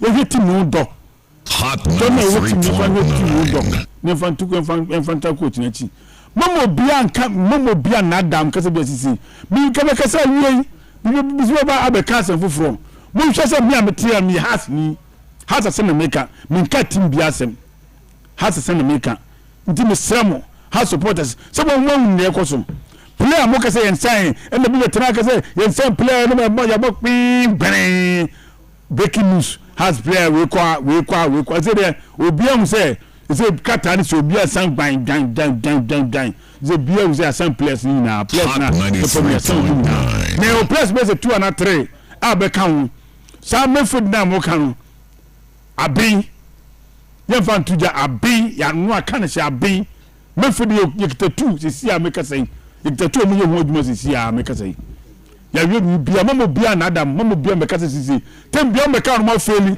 tem bia me ka no mo feli tem bia me ka mo feli omu ye samu kan ya koka kwese kotowe omu general sem federation mana bio zemfu bakasa onu kwase kotokoto 43 omu chini to twane ma onu gu kotoko ne ni da ku mana fu bio ho o general so hazis ya so bakasa le mintimi hu so bakasa onu ti kasa no osu sa ha asasem kwa no ba oka asasem kwa ne ni da ku wo mu ni da ku akwanu besu sa osu ala soru wa has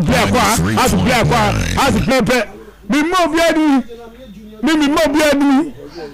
biadi upa su me mfa ho me de me kama asem mi mo biadi enti kompia so ye be we has above from me has obianti mi mama na nti obianti mi wa yo usukura me mfa ho obianti mi wa yo me me ma osu me mfa ho akase folk press ni na but you tell me bia wie me da say nti na wo say amon ku wa chire nti me mfa ho anya ga go mama anya grazo folk That's it. Okay, and you look at it. That was so. Nana Kwame Danko has also and Nana Kwame Ketia. Acha wo ko dia omo ye. Boko. Okay. But me that's it. Chawa yembe so among 14 kasa wa ha ba kompote ho. Ije tia bra na fe bi ntio. Mami ntio kakra onu ha mese na fe yankwa ni. Mami tia tifo. Mami tia 93.9. Mami tia baby a Charles we be mami tia Charles. Ya we another week mu. Ti baby a Charles no workers no ne family no be baby a Charles we be mami tia no. Mami tia ata champion baba kese o no go amatet junction obi ata obi amami nchao lawyer mami nchao me to nka che yepa mami nchao I think say enemy ha no eye kakra bi for so many weeks near for so many years near I don't think say there are issues bi o ha e was here same way e wo ho because since Baba Yara Sports Stadium and Penifo da Super Mubuaye etimi emani reach the standard of 93.9. Said Ghana ebetimi abo your international matches ewo ho. I think say so Bakaya I was the first person me raising some issues and sometimes I don't want the coward journalism or Ghana I say we should watch things with wistful eyes and sometimes no maybe wa you say ade be si ya beka ho asem ma e ma ade nsinye ansan ya ba beka ho asem time ya be started last season Ghana Premier League 3.9 18 Premier League clubs in Chelsea except for team here amusement team here GFA eka ho enema the properties especially stadiums in SA and ministry eka ho tenye time ever started Premier League 18 Premier League clubs in obia choose the home venue ena almost choose second alternative on the course of the league and yet it's a Heart of Lions as some home venue at the Basiga Kope Hot 93.9 Lagos Cities Timer Professor Chumesi at Accra Sports Stadium 14 Samusia Kai our Accra Sports Stadium Yano Edwani Fio Lagos Cities echo back to Sugakope Great Olympics HUC Sugakope as their second alternative Amuzu Hearts of Folk HUC Cape Coast as their second alternative grounds.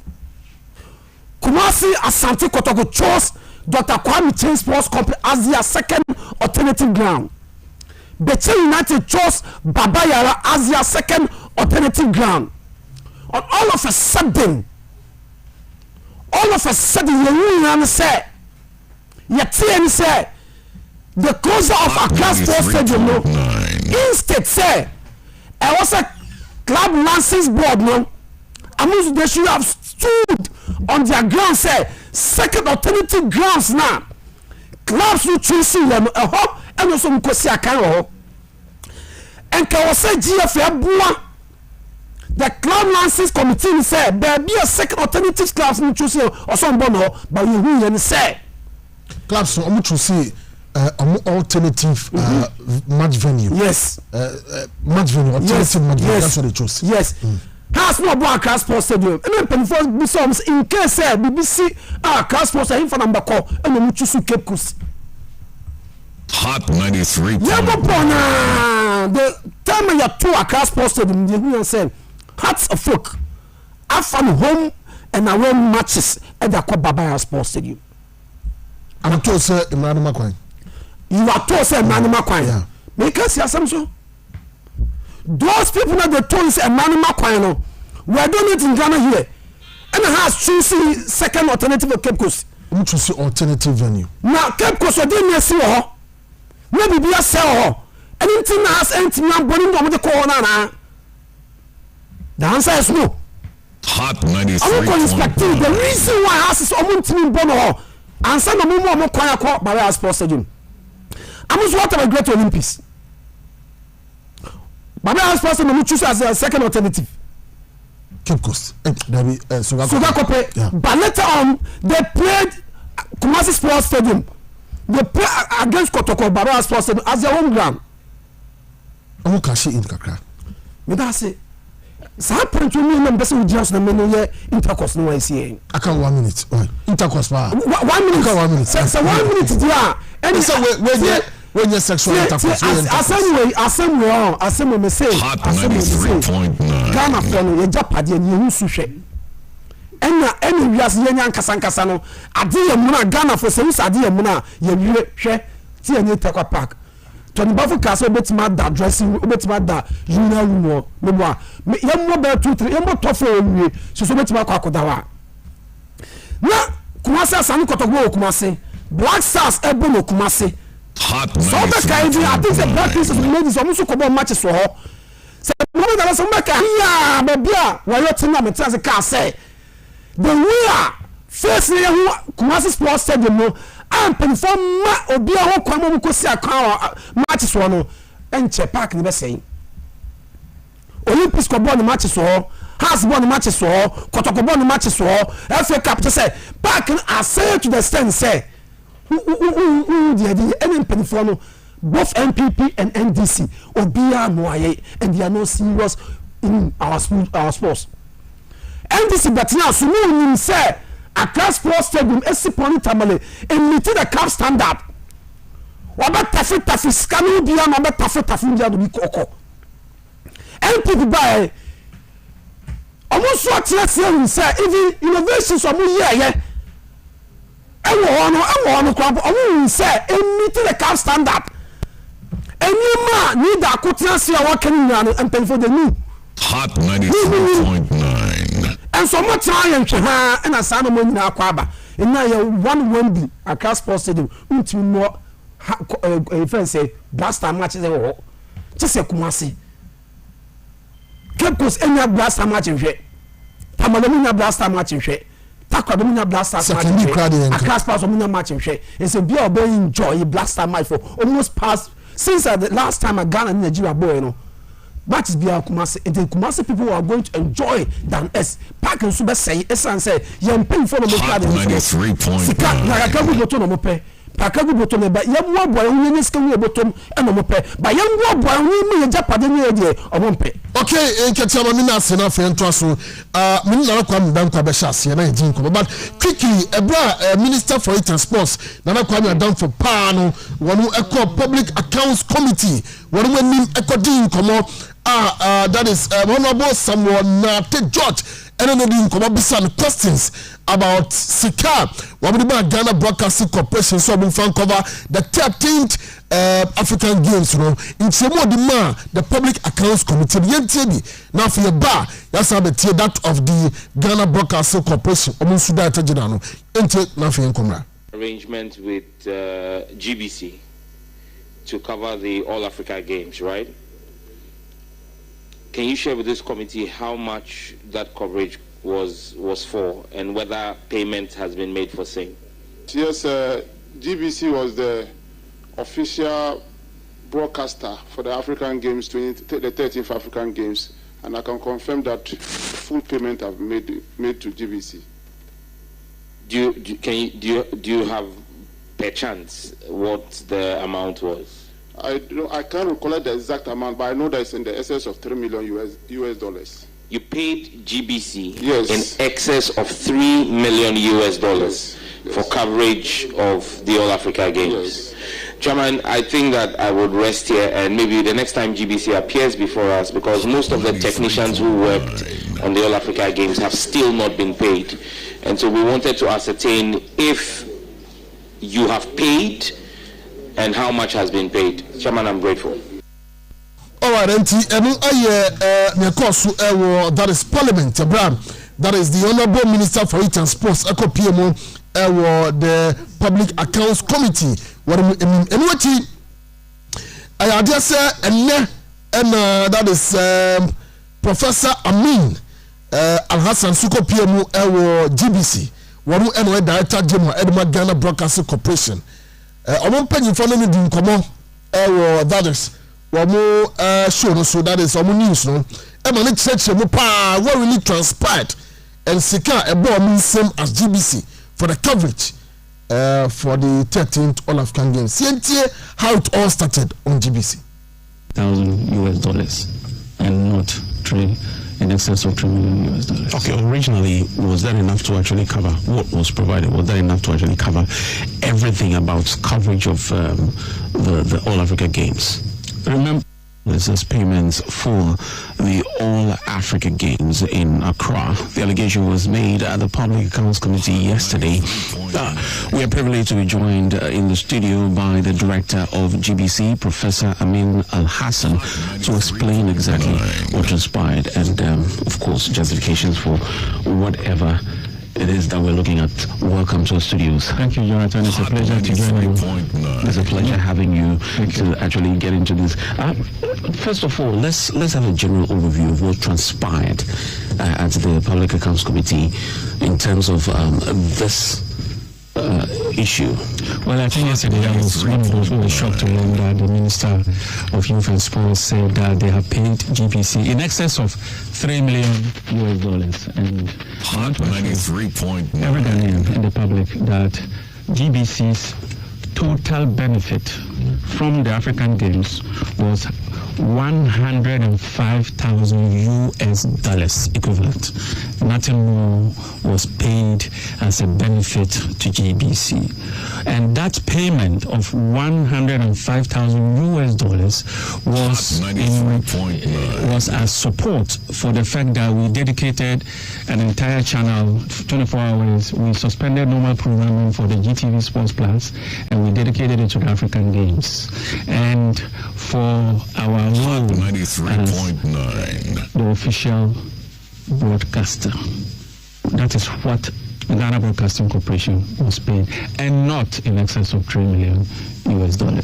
Hot 93.9. Okay, MT young friend see this is the amount that GBC was paid, and not in the excess of $3 million. So some content analysis per what the GBC Director General said.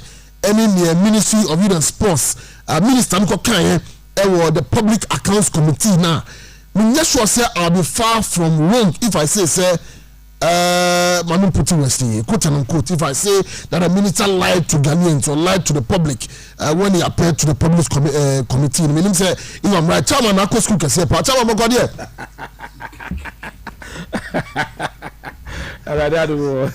Fine. Oh, Namini Adiniye. I say just before me breast studio, I say Otabel.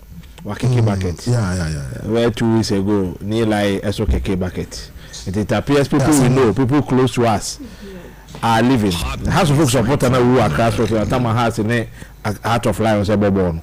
And the Chesem Crofua are going. Friday the crowd on Nila Baha. Obasia and Okowu Sunday. Now who said Heart of Lions game national. It's a shelter, but we didn't come on. But when you say before the games, even before that game, House of Folk Heart of Lions game. Or training that day. Before I'll be feeling, I mean, he met people. Tomo didn't come on. So we see the reality. That is why so now for we as a ball, now for the pioneer, so we are watching, you don't even care to help. Now what she said now, that's all. I don't have. What she said now, open the castle. Don't you know? Yes, I'm going to hear and go for a toasted. A big cigar. I just get to I Titi has having me a short say, yeah, if you are 20 Ghana, I am sure. I want to believe. Say, yeah, if you allegation after your friend okay. My intern I can't have the Fana Jebal Spiritual Center see Brana on to Yadiana CMO. That is Prophetess Dr. Utabensa, aka Dr. 14. So saying say Yadiana fibroid, cancer, stroke, diabetes, anasempo, gonorrhea, syphilis, low sperm count, so to us here Ejamo empo high blood pressure. So why you would come up Ejamo Patrol was see friend what numbers away so 0545 176 528 0545 176 528 and I said 0243 044 900 0243 044 900. Also on working times to 7:30 a.m. to 5:30 p.m. Now Mondays to Saturdays and Omoya Juma of Anko Barra 7 days behind the police quarters and our own financial balance spiritual center. International for Union Temko.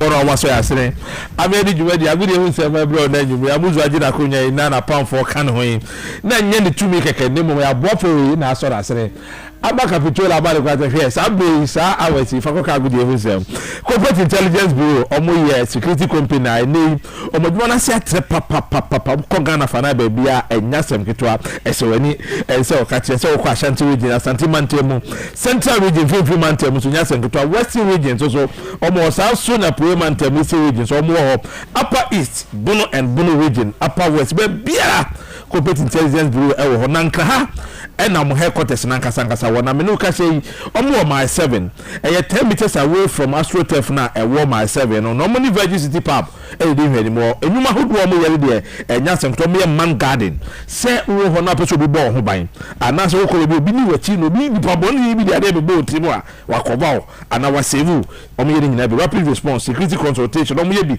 so omo de nkrama di dwuma so nya sem ketwa enya no nkwa security fencing so omo ye electronic security fencing omo ye bi vehicle tracker na wato car mo bi o de ye dwuma no ti me sales ya tracker no be kise be bia car ne nam sanso na CCTV surveillance solutions omo ye bi na panic and home security ni nyinara omo de hudwa na me no ka se dwuma hudwa omo bo dwuma mo manu nti omo ye credible no enya sem ketwa woko hospitality industry ni ma bebre sanso na hotels akese banking industry ni so doso na nyuma hodo bebre na corporate intelligence bureau foi ebo omo ho ban eno ti se wo dwuma die bi apese wo no mu di nkita ho a free number yi 020 718 5277 020 718 5277 and 050 469 2527 koma say na omomwa okay chama yan fa so na meeting on the minister and of yan comment yan comment na asana no kunu su ni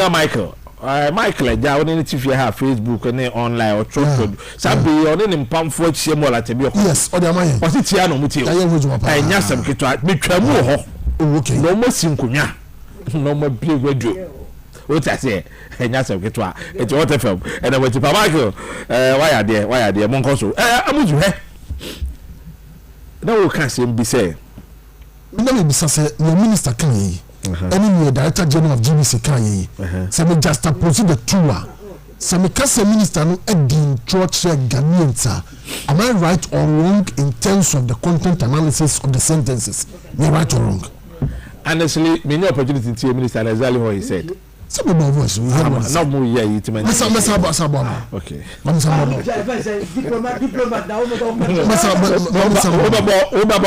obetimi abo na metie ni ye na mezumetimi aye justice to it but me feel say or ye minister of state the statement be obey bia no also you responsible for it per the myself press statement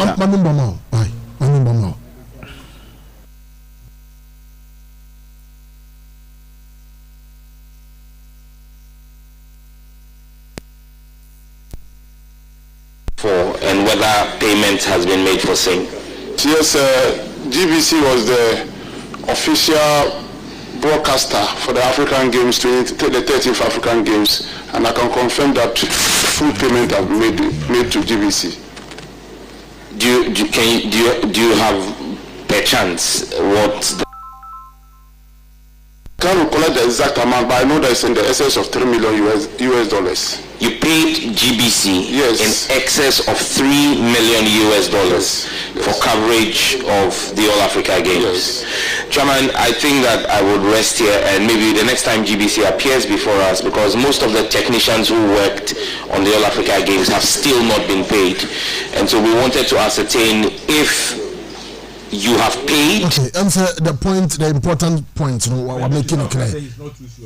One can't too sure. One can't say it's not too sure. Or say it's not too sure about the $3 million. But what or see it's in excess. And what it means is that, Chairman, the truth is that. Oh, the truth is the American say no correct. So can the truth as if the American? I'm not saying the truth. But more 3 minutes. Papa no. Is the Minister of State minister no? Yes, minister no. No, me papa no. Me running it down. I mean, or Mr. and a minister no. He was not sure. But baby, why nyadie? Na yesa repeat ya or say emphasize here no. Because what year on you too sure of the figure. Or see the money is in excess. No, that one is sure about that. But on you sure say $3 million. But it's in excess of $3 million. And I'm so good Sabo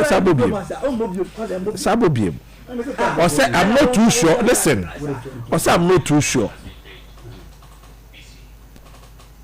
About the All Africa Games, right? Can you share with this committee how much that coverage was for and whether payment has been made for Sing? Yes, GBC was the official broadcaster for the African Games, the 13th African Games, and I can confirm that full payment have made to GBC. Do you have per chance what the amount was? I can't recall the exact amount, but I know that it's in the excess of $3 million US dollars. You paid GBC yes. in excess of $3 million US dollars for coverage of the All Africa Games. I think the point is one noted, Chairman. Yeah. First and foremost, my first minister Nano Afum.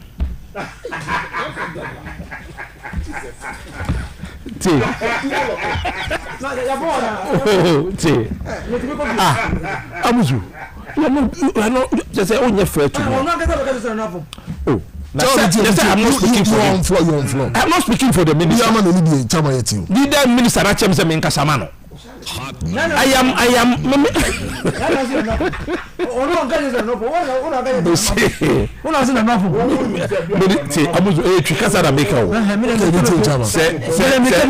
If you are to mention the figure, mention a different figure. One of them. So I expect that in the first place, we are aware say GBC for the Muka in full. In that context, I would want to find out. Say GBC na the production share monsa. Per almost statement, other countries must mention 3 different companies of production. So if the minister is saying say he can confirm say full payment, you try my GBC for. Na ABS can in the excess of maybe a 3 million. In excess of 3 million, maybe I know being here. It's just a scam more than 3 million. More than 3 million. Okay. And until the main point, they say the kind, but they might not from. But on Adiaba call here, you say figure now, but now when you're sure, but focus on our worker. Now when you're sure, and public accounts committees, now my pressure fell too much. These are some of the things that will be facing. Because it's a serious matter. Because you can't sit before this committee and be giving figures and your actuals. So he said no, and can wait this question, Minister prepare no here. You direct the question to your accountants. Because you are the main minister. Issues now are many. So go to the Public Accounts Committee with your subordinates areas. Normally we share Public Accounts Committee. You attest to it. No, prepare. Obiafa. Not the question then you as a minister you direct it to your accounts department so there are correct figures because for GBC to issue a statement telling the whole world that $105,000. This is a director general also speaking. That's it. And I say GBC the statement about Montio. Apart from director there's a statement in public referral you can refer to it. It's I'm also told ministry the statement about about so the ministry statement about the ministry statement ministry that is why I make say to you that you boss but me I will not conclude by saying say we didn't draw but make you should rest carefully by saying shouldn't conclude in a sense that for all you know whoever briefed the minister on the figures production other production companies also have been paid. But every minister, instead of him getting the details, that 3 million excess of 3 million, I said here to go into it. Now GBC have come out with a statement telling us to say $105,000, $100,000, $105,000. And almost state say even though no production, they were not the only production company. So my other countries there, but we had the production teams by. Oh, I was statement in them. Mama mentioned PSG, whatever. Oh, it's in there. It's in the statement. Yes, I didn't read from. It's in the statement. It's in the statement. Come on, I read from. Okay, maybe. I'm with your permission. Or say the management of the Ghana Broadcasting Corporation wishes to respond to two statements made at the 20th August 2024 sitting of the Public Accounts Committee as a public interest question, which was broadcast live per an agreement with the Ministry of Youth and Sports. GBC, as the official broadcaster, was supervise the technical production teams, but were not to bring to the country their own production equipment and to undertake the production of the African Games. It is important to clear that GBC was the official broadcaster, but not responsible for technical production of the games. Okay. The technical production was outsourced as GBC did not have the equipment to produce the games.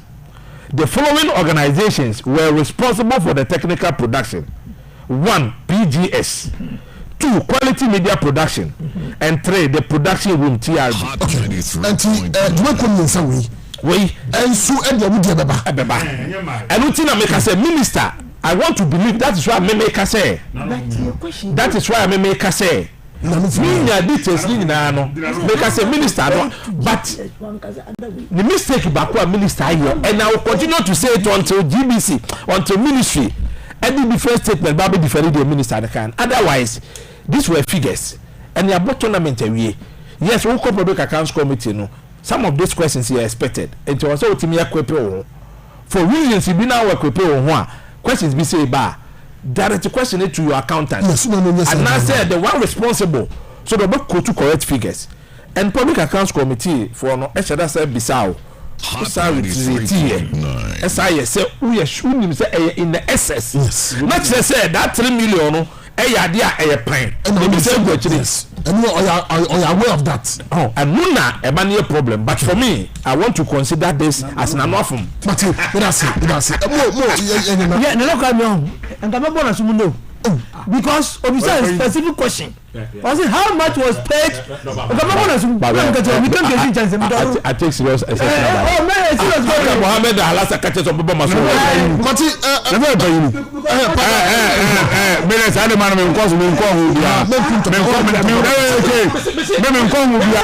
okay, Mami are also before lunch now. At the 0551744556 0552179180 0244849161 0244849161. Need a community o kakra bi na fe mpin course. Papa no. Na no fun ya na no afun. Ni usi na no fun yo. Na no afun. But e no Karim wayo na no fun yo. Na no fun yo. Be na no nyeto na afun be na no fun yo. Okay, but the one big course. Hello, good evening, sir. Oh, Mr. Titanos from the Republic of Kapashaima. Ghana 14. Oh, boy, need a question. Pagape so go answer. No, nana kwa asun. Pagape obo na asun. Oh, na pagape kakafe na ka onye agobi na odi. Me say agobi na odi, you can't do it. Obo na asun. Ja menye sa. Now let's go to the game. The Pamucho, if you are minister of parliament, pressure and have fun. He should have brought some people. He said, Torado, his subordinates, don't make any channel. He said, look at that, our sumo and was catching number because he couldn't have done the work alone. But I bet you now, Kwaba, Pamucho, the Mika, no, Mika say, now soon, yes, sir. Then we will use the GBC force to carry to 2-1. Then we will get to the bottom of the basket. So, what will I know? And then lastly, I go with this. Is it not shameful that the entire Republic of Ghana, with NDC gurus around, when they sit down, with some of them having teams, from a parliamentary side, Haruna Disu, the team cry now we are on 7.9 with $5 million. Your team, your pack their international pitch. It's a disgrace to Ghana. Okay. Change people, wake up. Mati, thank you very much. Hello, good evening, sir. Hello, good evening. Hello, good evening. Maybe I saw Dino Biakasafi. I'm going to say. Boko Pachawa, Ebenity Uncle. Few speakers, Apple Junction, we do Edin Anado, Michia, no account from me, and an Aquaman. And I'm Mohammed Allah, so we do all be a Nankasia, Neo Massive. But your sport is no idea. No, we are Pachawa. Africa said, Nana Michiano. Lamacano, you're paying for no coin, and then we are sports studios. And now, I'm fancy now, and now, nothing new. What is my JJ? The Cape Coast Town with Sipo, Samalene, Kumasi Naka, or what in my JJ because everyone was a Ghana Kaka. Now, I said, we have a glass of the Bomata, a couple of couple and said, I understand that. Not in what the Matita and California, so I'm going to market you. Mr. Nana, Penina, I'm one that last a yes, I will be a sports minister. Sports minister, only football. You be playing. You be playing only the shop who are bad brother.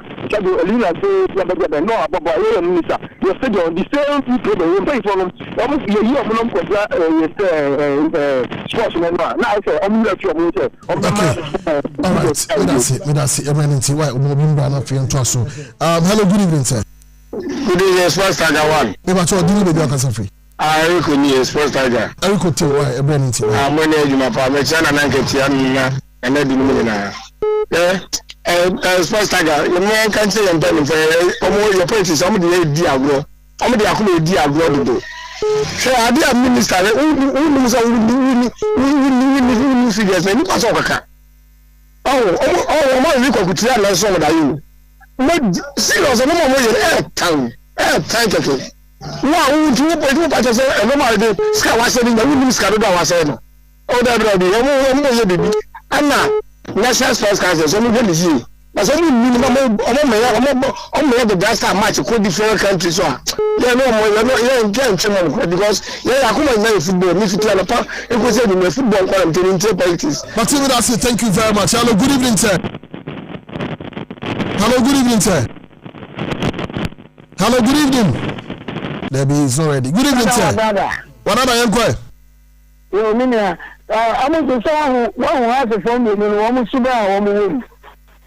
One of the Patata Trasham has a phone in the Pacho, Catcher, woman, Bastudio, a way gentry place, and coming for me to Omunia, but Trenomo, Catani, Suomo, that has a phone.